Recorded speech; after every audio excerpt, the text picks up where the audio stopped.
Dzisiaj przedlift kontra polift, czyli co Volkswagen zmienił na przestrzeni paru lat w samochodach, których nie zauważamy, bo są Polo, bo są Fabią, Ibizą i różnymi innymi wcieleniami, chociaż chyba tylko tymi trzema.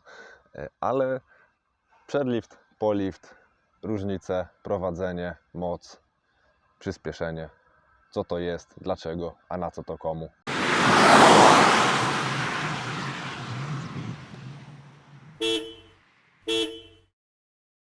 Volkswagen nie potrafi robić liftów, bo się praktycznie nie różnią. Dobra, główne różnice, które w sumie na pierwszy rzut oka widać, to lampa.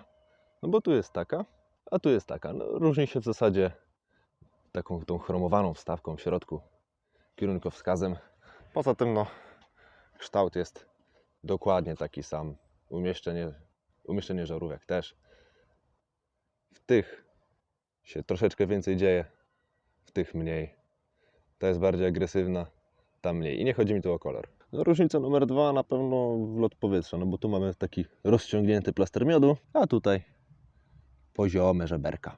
No ale jasne, no tu jest logo GTI, no bo te grille, co ciekawe, są tańsze od zwykłych.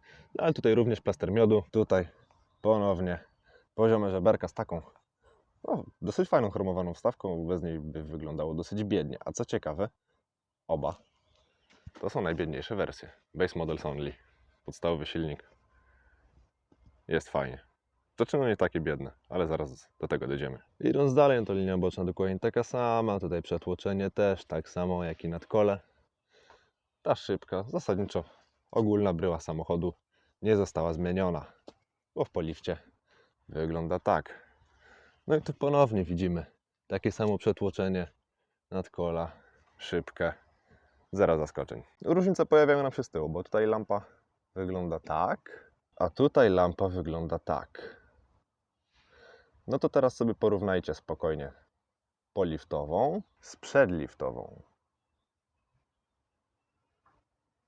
No kolejną różnicą, która na pewno rzuci się w oczy, jest tylny zderzak. Ten jest taki trochę płaski, trochę bez wyrazu. Co najwyżej tu ma to takie wgłębienie, tu delikatna wypustka. Poza tym kompletnie bez szału i bardzo prosta stylistyka. W polifcie mamy już w zderzaku odblaski, ale również zostało zachowane to tutaj przetłoczenie, tu wgłębienie. Ta linia tutaj jest zdecydowanie ostrzejsza, ale nadal ogólna bryła została zachowana taka sama. Dobra, czy zamierzam Wam teraz coś ględzić o jakiejkolwiek historii Volkswagenów Polo? No nie. Prawda jest taka, że dzisiaj skupiamy się na różnicach przedlifta i polifta w praktycznie bazowych wersjach. Jedyna różnica jest taka, że i ten mają opcjonalną, manualną klimatyzację. Poza tym to jest kompletna podstawa. No i wiadomo, ten jest czerwony, więc szybszy. Otóż niekoniecznie, ale do tego już zmierzamy. Pod maską przedlifta znajdziemy potężne 3-cylindrowe 1.2, które legitymuje się mocą całych potężnych 60 koni i w momencie obrotowym 108 Nm. Dane takie dosyć przyzwoite. Co prawda ten silnik w mocniejszej odmianie generował 70 koni, ale można to wszystko zmienić tylko przy pomocy programu. Po prostu podciągnąć sobie wersję wyżej. Zero problemu. To jest najsłabsza wersja, z którą to Polo było w ogóle oferowane. No jak już jesteśmy przy silniku przedlifta, to wiecie co to jest? To jest skrzynka z bezpiecznikami. Tu są duże, tu są małe. Dlaczego? Ale ja się pytam, dlaczego to jest na klemie, a nie jakoś po bożemu jakaś skrzyneczka z boku. Przez to trzeba sprawdzać bardzo uważnie, z której strony jest plus, z której minus na akumulatorze, bo jak będzie ze złej, to sobie po prostu akumulatora nie podłączycie i nie będzie się do niczego nadawać. Dlaczego? Po lifcie bazową wersją też jest 3-cylindrowiec, też generuje 60 koni, tylko że to jest 1.0, a nie 1.2. Różnice teoretycznie żadne, tylko że ten silnik ma 95 Nm. W sumie generuje, a nie ma. Tamten 108.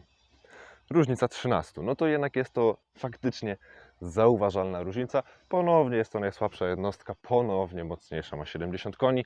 Ponownie można to wszystko zrobić przy pomocy programu. Zero skomplikowania. Pomijając to, jak śmiesznie malutki jest ten akumulator, to zobaczcie, jest normalny, ma normalne klemy, normalnie można go podpiąć, bezpieczniki są tu. Czyli przy faceliftingu poprawili.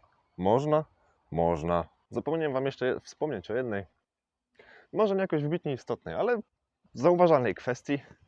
Biały przedlift z potężnym 1.2 to jest 2009 rok. Czerwony polift to jest rok 2015.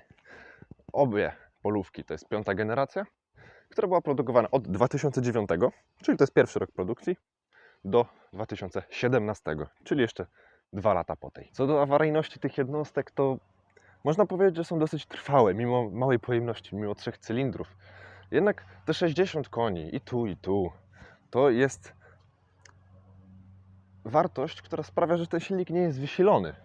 Dlatego czy w tej jednostce przejechanie 100 km jest śmiesznie tanie. Do tego to są samochody, które potrafią zrobić potężne przebiegi. Spójrzcie chociażby na Fabie, 3 czy 4 na dowozach jedzenia, czy na Uberze. To są samochody, które przejeżdżają setki tysięcy kilometrów w bardzo krótkim czasie i nie mają większych awarii. Do tego wiadomo, dostawcy i kierowcy Ubera jeżdżą przeróżnie i te silniki żyją. Także moim zdaniem to jest naprawdę fajna, rozsądna propozycja, jeśli ktoś chce samochód do miasta, który będzie mało palił i będzie zasadniczo bezobsługowy. Dobra, to teraz powiem coś, co może mi być wypominane do końca mojego życia, bo nie lubię ani nowych samochodów, ani instalacji gazowej, ale wiecie co? Czy 60-konne 1.2, czy 60-konne 1.0 w połączeniu z LPG mogą spalić naprawdę mało i mogą sprawić, że podróż, nawet na wakacje, nawet na drugi koniec kraju, będzie tania. Naprawdę. Te samochody nie palą dużo, ani 1.2, ani 1.0 i naprawdę mogą być dobrymi kompanami. Oczywiście tutaj moc tych samochodów nie będzie Wam pozwalać na jakieś dzikie manewry, czy jazdę pakę 60 dłuższy czas po autostradzie. Oczywiście one pewnie tyle dadzą radę, tylko to też podwyższy Wam spalanie. Taka kulturalna jazda naprawdę może być w tych samochodach ekonomiczna i ja nie wierzę, że ja teraz chwalę nowe samochody. A tam przejechał klekoczący Mercedes. Także jeśli chcecie coś nowego, to uważam, że pod tym względem nie ma różnicy między przedliftem a poliftem i oba są tak samo racjonalnym wyborem, tylko że to są samochody, które kupuje się z rozsądku, a nie sercem. Między poliftem a przedliftem a poliftem, no tak z zewnątrz nie ma zbyt dużej różnicy. Ale wiecie, co mnie bardzo zdziwiło? Do przedlifta jest taki kluczyk. No, łap ostrość. O, to jest kluczyk znany chociażby z Passata B5 czy Golfa 4. I on tutaj w 2009 jeszcze bardzo dobrze funkcjonował, gdzie chociażby Passat B6 miał taki wtykany. Polift ma już bardziej współczesny kluczyk.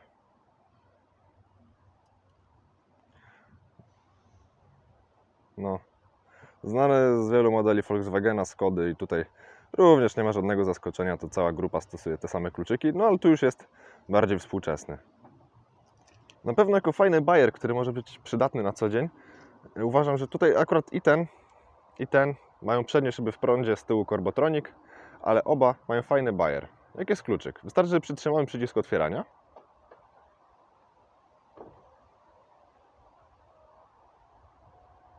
I opuszcza wszystkie szyby w prądzie. A jak przytrzymamy przycisk zamykania,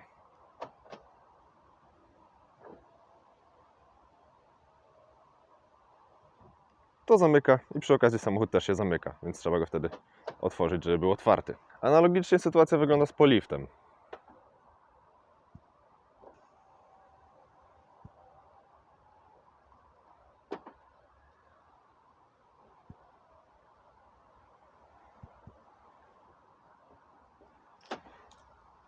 To jest fajne, to mi się podoba, to jest naprawdę przydatny bajer. W sumie to nawet nie jest bajer, to jest przydatny feature. Jak już mówiłem o wyjazdach na wakacje, no to zobaczmy bagażnik. Otwiera się tradycyjnie przez odchylenie znaczka, norma w Volkswagenach. No i jest on całkiem pakowny. Mogę się tu, zmieścić. W poprzek bym się nie zmieścił, ale myślę, że jakbym się tu zwinął w kłębek, to dałoby się mnie tutaj zamknąć. Jednym featurem ciekawym jest to, że tutaj może być, tutaj akurat nie ma, ale może być podwójna podłoga bagażnika, gdzie pod dyktą, która jest 1,5 cm jakby drugą tą podłogą, tą niżej, znajdziemy koło zapasowe, ucho holownicze, trójkąt, gaśnicę. Takie potrzebne rzeczy, chociaż uchwyt na gaśnicę widzę jest tutaj na takie paseczki. Kanapa jest dzielona w standardowych proporcjach, 2/3 do 1/3. No i bagażnik jest taki akurat, żeby wziąć jakieś 2-3 torby. Gitara tu nie wejdzie. Jak namiot się wrzuci, to już będzie problem z innymi bagażami. Także no jest to bagażnik raczej typowo do miasta. Po lifcie samo otwieranie jest takie samo. Znaczek jest troszeczkę inny w dotyku, ale działa to w zasadzie tak samo. No i tutaj znajduje się ta druga podłoga, pod którym znajdziemy schowek. No i dalej też jest koło zapasowe poniżej. Ta druga podłoga bagażnika może być fajnym bajerem, jeśli macie jakieś właśnie torby i macie coś drobnego, co chcecie wyciągnąć dopiero na miejscu, jak dojedziecie, a nie chcecie, żeby Wam się kaczało po bagażniku. To wtedy wkładacie w to drugie dno i Wam się nie kacza. Z drugiej strony jednak można ją wyjąć, można ułożyć torby i później pobawić się w Tetrisa, wtykając mniejsze rzeczy do bagażnika. Jako plus również i w jednym i w drugim jest sztywna półka. Klasyczne zastosowanie, działa to od dziesiątek lat. Sprawdzone, nie psuje się tak jak rolety, bo mamy tu przecież tylko sznureczek. Pora zająć się wnętrzem. Tutaj mamy bardzo ładne, o proszę bardzo, dywaniki ze znaczkiem Volkswagena i napisem Polo. No i tutaj bardzo mi się wszystko kojarzy z Passatem B7, zegary bardzo podobne, kierownica również. Tutaj podstawowe radio, no i wyłączanie kontroli trakcji, ogrzewanie tylnej szyby, światło awaryjne i opcjonalna manualna klimatyzacja. Drążek zmiany biegów, klasyczny, no myślę, że to jeszcze pamięta Golfa 4, ze wstecznym za jedynką, sprawdzone stare rozwiązanie Volkswagena. Wnętrze w ogóle jest bardzo proste, jest dosyć płaskie, chociaż ta konsola jest chyba troszeczkę zwrócona w stronę kierowcy. Wszystko tu jest czytelne, wszystko tu jest pod ręką, typowo po Volkswagenowemu. Nic tutaj nie pozostawia żadnych wątpliwości, co gdzie jest.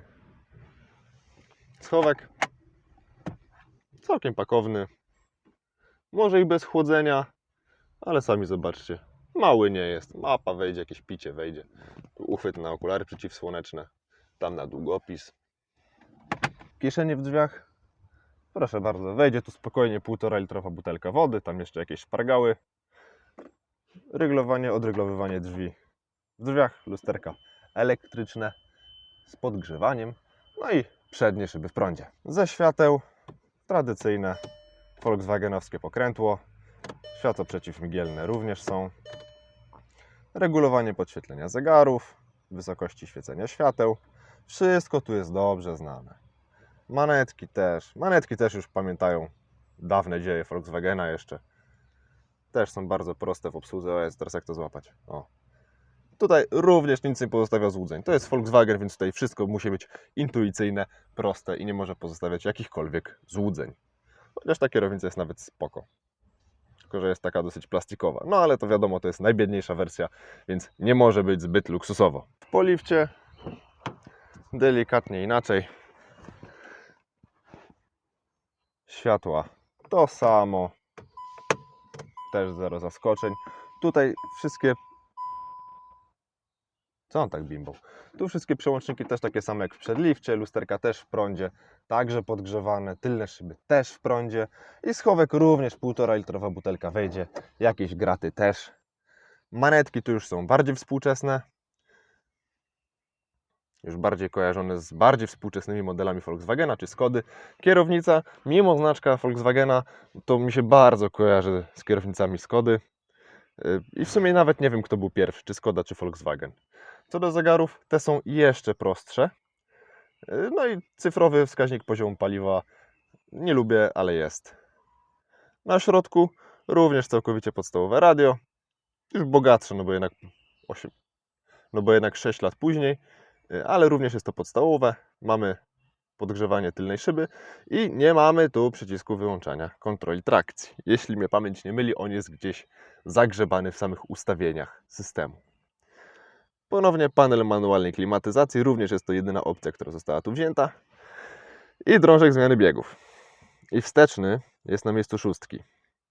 Tylko żeby go wrzucić, trzeba wcisnąć drążek i tam przesunąć. Tak samo jak ten, który jest za jedynką, ale jednak ten za jedynką jest bardziej logicznym i spotykanym w Volkswagenach rozwiązaniem. To jest mniej wygodne, mniej naturalne, ale tak jest. Wnętrze tutaj również jest bardzo proste, bardzo przejrzyste, nie pozostawia żadnych złudzeń, wszystko jest pod ręką. Jest to ładniej, tutaj konsola środkowa jest zauważalnie zwrócona w stronę kierowcy, choć nadal nie jest to jakieś otulające kierowcę, ale jest to zwrócone na tyle, żeby jednak zasugerować, że to wszystko powinien obsługiwać kierowca. Schowek praktycznie to samo. Nawet nie wiem, czy dokładnie to samo przypadkiem. No, może być tak, że to jest dokładnie to samo. Również kompletne zero zaskoczeń. W sumie nie ma różnicy, gdzie wykonam test siadania samemu za sobą, bo i jeden, i drugi we wnętrzu jest taki sam. Opa! I tutaj pojawia się problem mojego samochodu. Nie mam co z nogami zrobić. Mam 1,87 m, fotel jest ustawiony pode mnie, a muszę siedzieć w męskim rozkroku, żeby w ogóle mi się zmieściły kolana za oparcie. I właśnie, żeby otworzyć tylną szybę, muszę już wciskać kolano w oparcie, żeby dopiero móc sobie odkręcić szybę. Jest tutaj naprawdę ciasno, ale o dziwo mam zaskakująco dużo miejsca nad głową. Spodziewałem się tutaj jednak obijania się o podsufitkę, jednak jest tu naprawdę dużo miejsca nad głową. Co ciekawe, jest tutaj też widno dzięki temu kawałkowi szyby. Jest on kompletnie zbędny dla kierowcy, bo do tyłu pod tym kątem i tak nic nie widać, bo sama ta część jest bardzo gruba. Jednak sprawia, że wnętrze jest o wiele bardziej widne i faktycznie więcej tu widać. I naprawdę jestem pozytywnie zaskoczony ilością miejsca nad głową. Spodziewałem się takiej ciasnej klitki. No to jedziemy przed liftem w siną dal. No to co? Przed liftem w świat. No na pewno muszę powiedzieć na dzień dobry, że tu we wnętrzu od razu mam takie bardzo plastikowe wrażenie. Tu oprócz tego, że wszystko jest samo z siebie plastikowe, no bo jest wykonane z twardego plastiku, to ponadto to wszystko ma takie właśnie działanie, takie plastikowe kliknięcia, tego typu rzeczy. Z drugiej strony w obcowaniu bardzo mi się kojarzy z Volkswagenem Caddy, którym kiedyś pojeździłem. Jestem pozytywnie zaskoczony tym, że te 3 cylindry tutaj nie klekoczą w taki chamski 3-cylindrowy sposób, tylko no one trochę mrużą. No słychać, że to nie jest zbyt kulturalny silnik, no bo to nie jest zaskoczenie, że 3 cylindry nie są wybitnie kulturalnie pracującą jednostką. Jednak naprawdę na plus tutaj jest to, że mimo braku wygłuszenia jest tutaj naprawdę przyjemnie cicho, a tutaj teraz widzę fajnego grata. Także trzeba się zatrzymać i zrobić zdjęcie. Trzeba mieć w życiu priorytety, prawda? Także ogólnie Mazda. Wracamy po przerwie w nadawaniu. Piękna Mazda, wrastająca piękna Mazda 626 na czarnych blachach. A zresztą widzieliście albo zaraz zobaczycie jej zdjęcie. Nie wiem, jak ja to zmontuję. W każdym razie na pewno wiecie, o co chodzi. W ogóle tutaj jakiś taki graciarski zakątek. Ale wracajmy. Silnik ten jest wolnossący. I to czuć, że on raczej woli wyższe niż niższe obroty. Czy to jest wada, czy to jest zaleta? Uważam osobiście, że jest jakiś zwrotny samochód. Patrzcie. Bez problemu kręcę kółka. Tutaj nawet myślę, że wystarczyłyby ze 2 pasy ruchu, żeby wykręcić. Czy jest to wada, czy jest to zaleta, że to jest silnik wolnossący? Moim zdaniem jest to zaleta. Mi się przyjemniej jeździ silnikiem wolnossącym. Natomiast biorąc pod uwagę, jakie są obecnie trendy, jakie samochody królują na rynku, niektórzy właściciele, kierowcy mogą mieć tendencję do zmieniania biegów przy niższych obrotach, a wtedy ten samochód wybitnie nie jedzie. Oczywiście to nie jest tak, że ten samochód jest bardzo zrywny, jak się go wyżej kręci. Pamiętajmy, że to jest 60 koni i 108 Nm. Tutaj bardzo dobrą robotę robi moment obrotowy. Bardzo dobrze, że jest na takim poziomie. Tutaj to czuć. 1,2. No jest to pojemność silnika, nie kartonu mleka. Jak to mawiają Amerykanie, no replacement for displacement. Nie ma zastępstwa dla pojemności. Zastępstwo dla pojemności zostało wymyślone, nazywa się turbosprężarka, której tutaj nie ma. Czy przez to ten samochód Jest jakiś gorszy? Jest wolniejszy? Nie. Ona naprawdę bardzo przyjemnie jeździ, ta polóweczka. Rozpędza się bardzo przyzwoicie, a nawet powiem, że lepiej niż przyzwoicie. Jest to poziom naprawdę zadowalający. Silnik, brzmienie silnika nie przeszkadza w takim zwykłym użytkowaniu, nie kłuje w uszy, ale teraz, włączając się do ruchu, zauważam problem typowy dla nowszych samochodów. Widoczność. Tutaj widoczność jest dosyć kiepska, słupki są dosyć grube. Oczywiście jest to plus, ponieważ wpływa to na bezpieczeństwo podczas dachowania. Troszkę mnie tutaj kłuje, tak po prostu patrząc. Kłują mnie pokrętła, dźwignie czy niektóre przyciski. Tożsame właśnie chociażby z Golfem 4. Tylko jednak pamiętajmy, że jest to samochód, ta polóweczka, która ma już 14 lat. I jeśli spojrzymy na to przez ten pryzmat, to możemy być pod bardzo pozytywnym wrażeniem, jak dobrze się ten samochód zestarzał. I tutaj prosta stylistyka Volkswagena, nieudziwnianie wersji faceliftingowych przed liftem i po lifcie, wpływa pozytywnie na to, że samochód mimo już pokaźnego wieku rynkowego, bo przecież było ta generacja polówki, 5. generacja polówki, była oferowana 8 lat.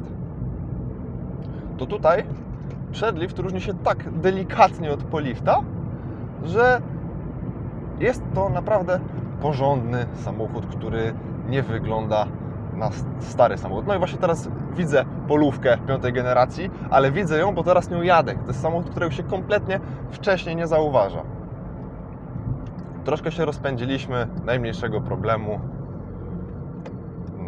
Zobaczmy. Hamuje również bardzo chętnie. Klimatyzacja miło chłodzi. Jest tutaj naprawdę, to jest najbiedniejsza wersja poza klimatyzacją. Czy potrzeba czegoś więcej do przemieszczania się na co dzień?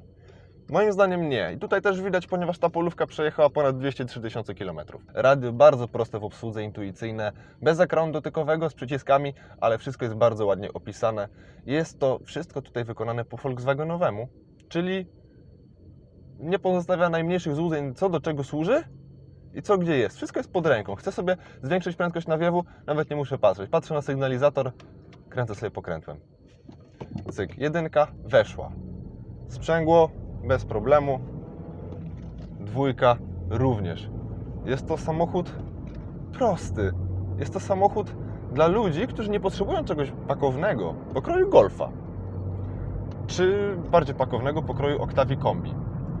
Jest to samochód dla ludzi, którzy przemieszczają się na przykład głównie po mieście, raz na jakiś czas pojadą sobie za miasto, ale nie potrzebują potężnego bagażnika i chcą samochód, który będzie mało palić i przyspieszać. To nie jest zły samochód, to jest dobry samochód. I powiem zupełnie szczerze, że prowadzi się przyjemniej niż Volkswagen Golf. Nie jest bardziej absorbujący, ale prowadzi się zdecydowanie przyjemniej. Nie wiem, wybieranie nierówności, polówka jest dosyć sztywnym samochodem, chociaż nie można na to wybieranie nierówności narzekać.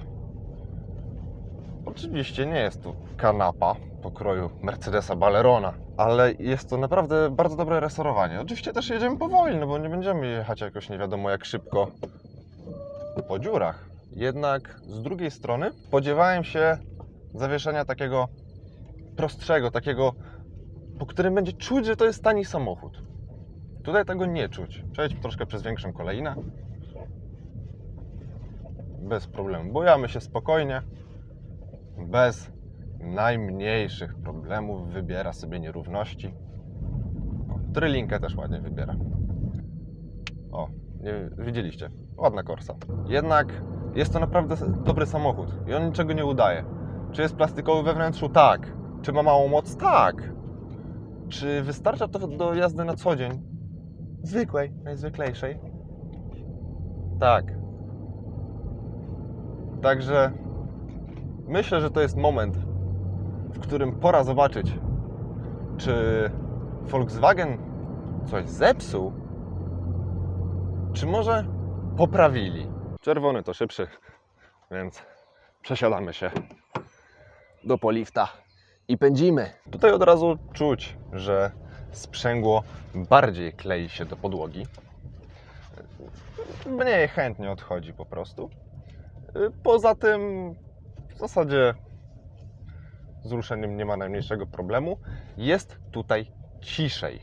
I teraz się zastanawiam, czy to jest kwestia samego silnika, czy po prostu Volkswagen lepiej wyciszył trzycylindrowe 1.0 od trzycylindrowego 1.2, czy po prostu jest tu więcej wygłuszeń. Może być, ponieważ przedlift nie ma wygłuszania na masce.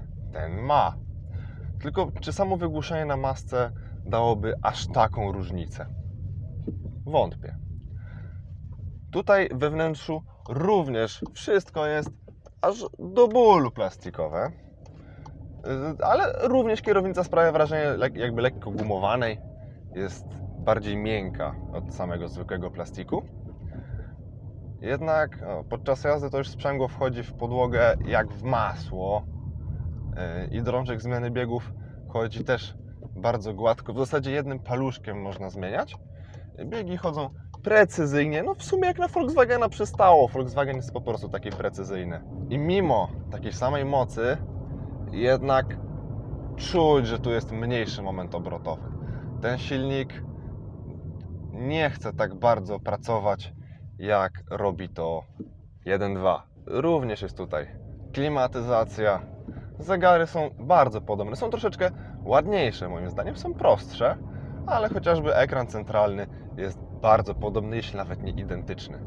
Wnętrze całe zwrócone w stronę kierowcy jest troszeczkę bardziej urozmaicone niż w przedliftowym, chociaż tutaj jest ekran dotykowy, więc też nie ma większej ilości przycisków, która towarzyszy nam w przedlifcie, ponieważ większość funkcji możemy obsłużyć przy pomocy ekranu. Całe wnętrze jest plastikowe, czarne, nudne. No i teraz jedziemy na czwórce, silnik wolnossący, mam 1800 obrotów i komputer już krzyczy, żeby wrzucić piątkę. Moim zdaniem to za szybko.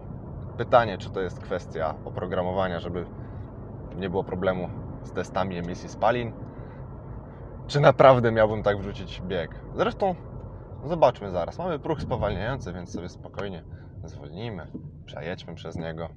I teraz będę zmieniać biegi tak, jak mówi komputer. Jesteśmy na 2. 3. O, tylko na czarnych. 4 już. Nie, to nie ma najmniejszego sensu moim zdaniem. Silnik jest wtedy na tak niskich obrotach, że sam swoim brzmieniem wręcz błaga o niższe przełożenie, ale mam wrażenie, że jest tutaj sztywniej, jeśli chodzi o zawieszenie, niż w przedliftowej. Czuć na pewno różnicę przebiegu, bo w tamtej jednak drążek zmiany biegów był troszeczkę rozklekotany. Mimo wszystko reszta wnętrza nadal sprawiała takie porządne wrażenie. Tutaj mimo dziesięciokrotnie, no prawie 10-krotnie mniejszego przebiegu, czuć, że ten samochód jest mniej zmęczony. Te plastiki jeszcze są takie naprawdę ładne, zadbane. Nie ma żadnych jakichś rys dodatkowych, a no plastiki od Volkswagena słyną z tego, że się bardzo łatwo rysują. Tutaj czegoś takiego nie ma, tu wszystko jest w ładnym stanie, wszystko chodzi, lusterko przesuwa się z takim fajnym, no po prostu z wyczuwalnym oporem, ale fajnie, płynnie, nie ma jakichś takich przeskoków, nigdzie się nie zacina, łatwo jest wyczuć położenie, w którym się znajduje i do którego dążymy. Volkswageny to są samochody dla każdego, ale czy to dobrze? No właśnie, czy to dobrze? Nie wiem. Tutaj naprawdę czuć, że każdy się odnajdzie w tym samochodzie. Jeśli komuś nie przeszkadza brzmienie trzycylindrowca, bo jednak faktem ten silnik jest mniej kulturalny od tego 1.2, to wyposażenie jest przyzwoite. Mamy radio z ekranem dotykowym, które może odtwarzać z kart SD, z jacka i nawet sprawdźmy, czy przypadkiem nie z Bluetootha, ale chyba nie. Nie, z karty SD i z AUXa tylko i wyłącznie. Ale no to nadal jest coś. Można sobie podłączyć telefon kabelkiem i słuchać z telefonu muzyki. Wtedy też mamy rozmówcę, jak rozmawiamy przez telefon na głośniku. W sensie na głośnikach samochodu. Co prawda musimy mówić do mikrofonu telefonu, ale to nie jest aż taki problem.